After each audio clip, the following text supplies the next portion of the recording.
Glow up scenes.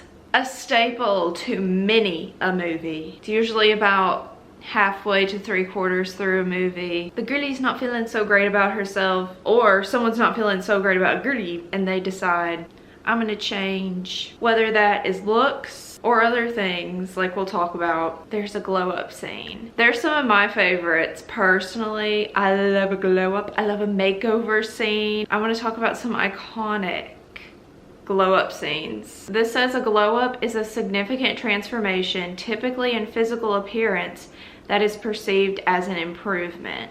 It's the process of turning yourself into a better version of yourself and becoming more confident, attractive, and successful. There's a reasoning and an outcome for all of these glow ups, or a desired outcome. Like, why are they doing it? What do they want from this glow up? It could be good, it could be bad. It sometimes can change their personality for better or for worse. Let's get into the glow ups. Let's glow up together. So I was thinking back and I was like, what was the first glow up I ever saw? And the first one I could think of was Cinderella. She, I feel like, was the OG glow up. She goes from this pink ripped up dress to the beautiful blue gown. And don't forget the Little Miss Choker moment. I'm gonna start crying because every time I watch an old Disney movie, I start crying. I miss the way that old Disney characters used to talk. Oh, it's so beautiful. Oh, I love it. Oh, it's a beautiful dress. And then it strikes midnight. Everything goes back to the way it was. But she left that glass slipper, and the rest is history. She found her Prince Charming. So her glow up just led to all of these just amazing things for her. And then, you know, we go along a little bit in time, about 50 years later, and we have She's All That. And ever since He's All That came out, I've gotten them mixed up. I for so long was thinking this was He's All That, but this one is She's All That. So thank you, Addison Rae. I think this is another one of the original blueprints, if you will, for makeovers, or it's just like so memorable. It's your typical, you know, she has glasses, her hair's up. I kind of was inspired by her with my look, I guess. So Lainey's going out with Zach, who's the popular, cute guy. Zach's sister is like, we're gonna give you a makeover. We're gonna go upstairs at your house while we're all at your house. Her whole family's there. He's there with his sister. And she's like, we're gonna go upstairs and I'm gonna give you a makeover to go on a date with my brother. If you're in between the years 1990 and 2010 and you're getting a makeover, you're getting your eyebrows tweezed. You're getting every single brow tweezed until there's one little line there left. You will be noticing a pattern of the eyebrow tweezing. And notice how she compares her to a Sesame Street character. Lainey, no offense, but when was the last time you tweezed? What? As in your eyebrows. Never. Why? Well, did you ever watch Sesame Street? Uh-huh. You know Bert? Ow! This one is intense. She gives her a full-on bob.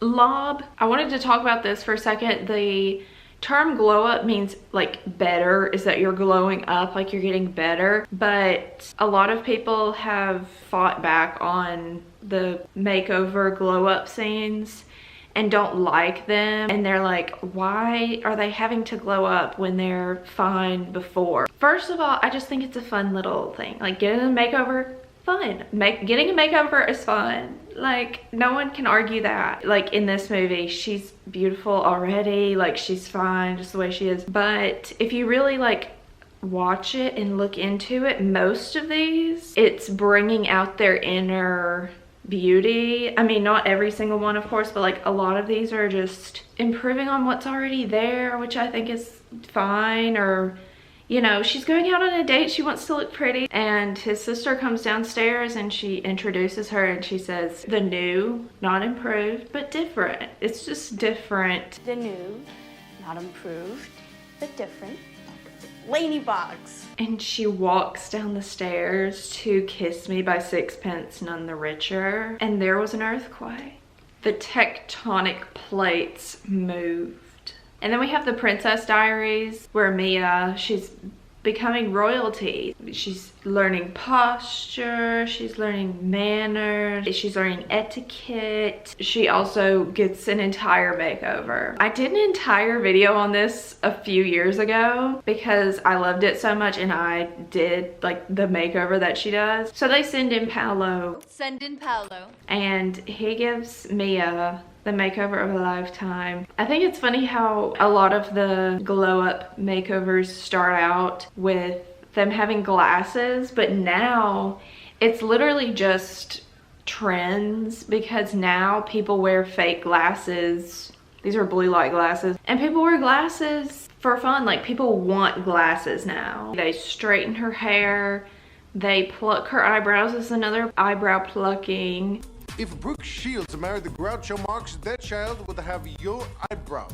Which sounds good to me, honestly. And the two pictures, and then they reveal her face. And when she turns and sees herself in the mirror, but her reaction is just like, is this me?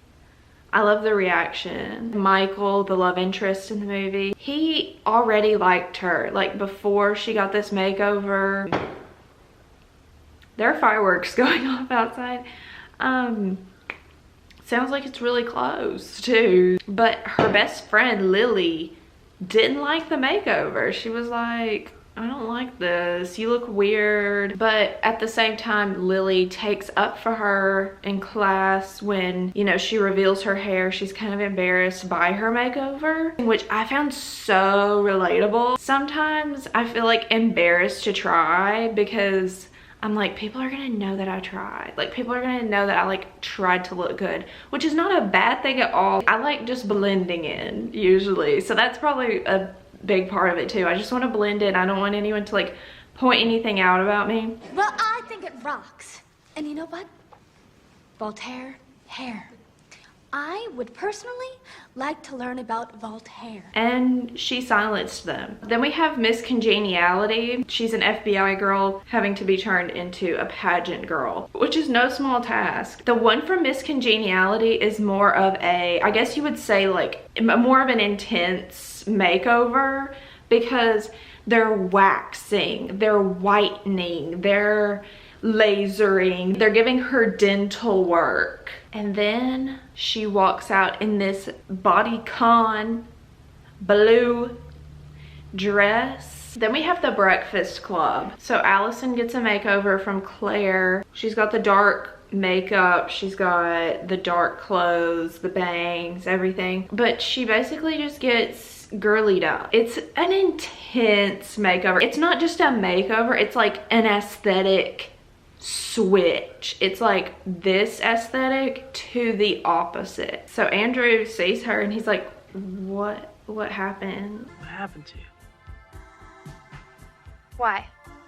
Claire did it. I don't think she's gonna keep up with the makeover. This is one of those that I don't think she's gonna maintain it because it just doesn't match her personality. I kind of see this as just a girl just wanting to give another girl a makeover because she's bored. Like, that was what this was to me.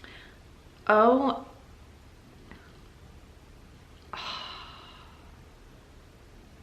Okay, well, I have to go. I'll be back in like an hour. Just wait there. I'll be back. Okay. Sorry. Oh my goodness, I'm back. Sorry about that. Freaky Friday. You may not think glow up when you think Freaky Friday, but there's the scene where Anna, she's in her mother's body and she's like, this won't do. This will not do. I'm gonna give my mom a makeover as me, but as her.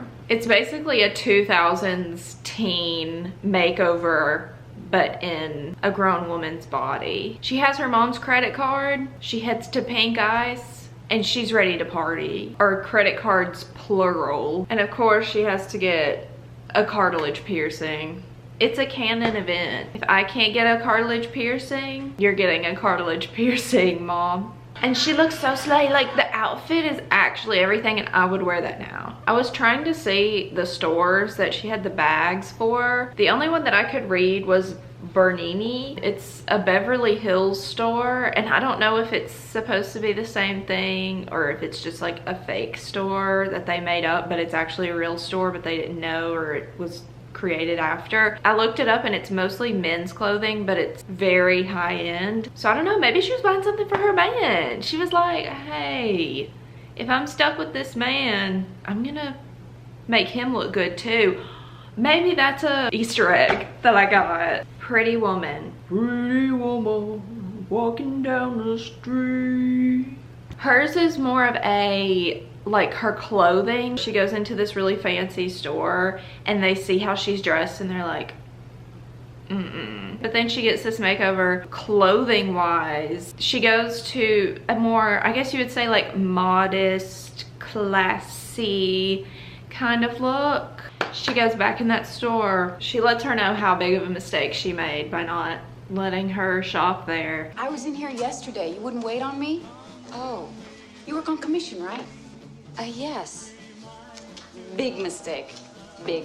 Huge. There are a lot of stores that are like that. There are certain stores that I won't walk into if I'm not dressed a certain way or if I'm not wearing makeup. Like, I'm afraid to walk into Sephora if I don't have makeup on or if I don't look more put together, I guess, because I've seen horror stories of people not wanting to help them if they don't look a certain way. But these days, I feel like it's hard to know who has money or has the money to spend at these stores and who doesn't, because there's the whole quiet luxury thing. Like, people that are really wealthy, they a lot of the time don't even look wealthy. Okay, one of my faves, The Devil Wears Prada. Andy gets that glow up. I feel like this happens a lot of times with glow ups, is that you reach a breaking point. There's like a breaking point where you're like, I can't do this anymore, or just, I hate the way my life is now. I hate the way I look right now.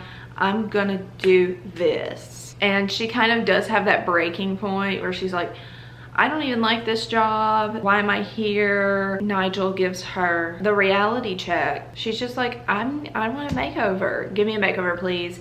And, you know, at that magazine where she works, they have all kinds of fashion designer clothing. You know something happened if she pulls through with the bangs. I should know. I should know. Like, there's something cracked. Like, something happened if you go for the blunt bang. She already kind of had a bang, but like the blunt bang, like something happened. But when she walks through with that Chanel, the bangs, and also, most importantly, her newfound confidence. And the hair flip, she said, hey girls. They're aghast. They didn't know she had it in her, but I knew she had that bang energy in her. That bang energy. So this one's a little bit different. Mulan. She kind of has two makeovers. She has the one where she's going to meet the matchmaker and she gets like all the makeup done and everything. But then she has the one where she's gonna go to war and she has to disguise herself as a man. When she cuts her hair with that sword, and the most 90s music playing in the background, I still get chills every time. When she's getting the first makeover and they say, men will gladly go to war for you. Little did I know, she's the one going to war. So these last two are my personal favorites. And I know this is an overused saying, but it actually did alter my brain chemistry. And if you did an x-ray on it, you would see these two scenes playing in my frontal lobe. Legally Blonde. So this is another one where she, like, something snaps. She's hit rock bottom in her mind where she's like, I got into Harvard, I got into the same school as you, Warner, and you still don't want me. I'm never gonna be good enough for you, am I? And then she dives into her studies. She's like becoming the Harvard lawyer. She says, I'll show you how valuable Elwoods can be. The word valuable. I'm gonna be a valuable person. And I don't think she's doing it for Warner at this point. I think she's kind of over it. I think she's really kind of over it. She's like, oh, since I put all of my value into what you think and you're never gonna think I'm valuable enough, I'm gonna show myself that I am valuable, and I'm gonna work on myself and do what I need to do. She purchases an iBook, which I think is, first of all, like one of the jumping off points of a glow up is you need to purchase like one thing that is gonna help you toward your glow up. It's not necessary, like you don't have to, but I think it helps a lot. So she gets the cutest laptop out of all of them. She gets the cutest iBook that I wish still existed. And she's like, I'm gonna study on this. She walks in with that notepad on the first day and everyone else has laptops and everything. And she's like, okay, I'm not just gonna get a laptop, I'm gonna get the cutest laptop. And the part with her on the elliptical and reading at the same time. Now, every time I go to the gym, I'm like, okay, I'm not doing enough because I'm not reading a textbook right now. It's habit stacking, it's multitasking, it's doing what she had to do in a short amount of time.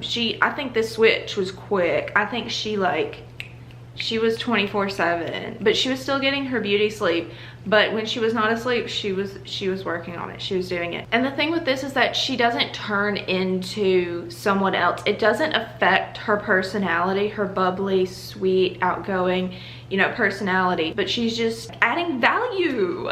She's adding value. One of my favorite things is when you do something for a guy, like how she tried to get into Harvard pretty much for this guy, but it ends up being for her. It ends up benefiting her, and she finds out that she loves this without him. And she leaves him in the dust. I don't think she was not smart to begin with. I think she was always smart, but she's just adding, you know, the knowledge of what she needs to learn to get to her goals. Okay, so the last one is from My Big Fat Greek Wedding. This is what kind of started the whole idea for this. I would say this is the most realistic one. She's in her 30s. She thinks her life isn't going anywhere. So she talks to her father about going to college and taking some courses. She kind of has to push against her father for it. There's one scene where she says, don't you want me to do something with my life? And he says, yeah, get married, make babies. That's all he cares about. But she wants, you know, that thing for herself. She wants to have some sort of purpose outside of that too. So she starts taking college courses, putting effort into herself, trying out, you know, blush, trying contacts. You know, it's the glasses thing, but at the same time, it's like so much deeper than that here. I think she's just overall just trying to work on herself, put more effort into herself to help build her confidence on her own, just having her own path. And she asks if she can sit with a group of girls at lunch, because before she got made fun of for the food that she would bring, and she got kind of bullied by girls, and this is showing that she can turn that around and not let that be her story. She's putting herself out there. She's doing so much, and it's so realistic that's why I love it so much. She's not doing this for a husband. She's not doing this for a certain thing to get out of it, but as she starts doing these things, you see that it kind of snowballs. She gets a job. She's having fun at her job. She's like confident. She's just working. And then this man sees her through the window of her just living her life that she made for herself. I think if she hadn't done all of that to Lee, it wouldn't have led up to this. Whether it had led to her husband, to the love of her life or not, it was a good thing that she did it in the first place. It's not always pretty what your glow up looks like. It could mean doing something that doesn't look pretty or that doesn't feel like amazing all the time. The part with her trying on the new clothes is so real. See, I like this so much better, even though it's a movie and it's fake, but I like this better than if you compare it to the TikToks. It'll start out with a clip of the girl usually like crying or like not looking her best or pre-glow up, and then just a picture at the end a year later or something. That makes it seem like there's a beginning and an end, but there's stuff in between. There's so much stuff in between, and I don't think there's ever really an end, which can be scary, but at the same time I think it's kind of nice because you don't want to just be like, well, there's nothing else I can do. I'm perfect. I'm perfect now. And I know that's not what those videos are saying, and it's oversimplifying it because it's TikTok, but it's not just, oh, this and this. I just think of the way it could affect people. I don't know. Well, I'm gonna go glow down and go to bed. Bye.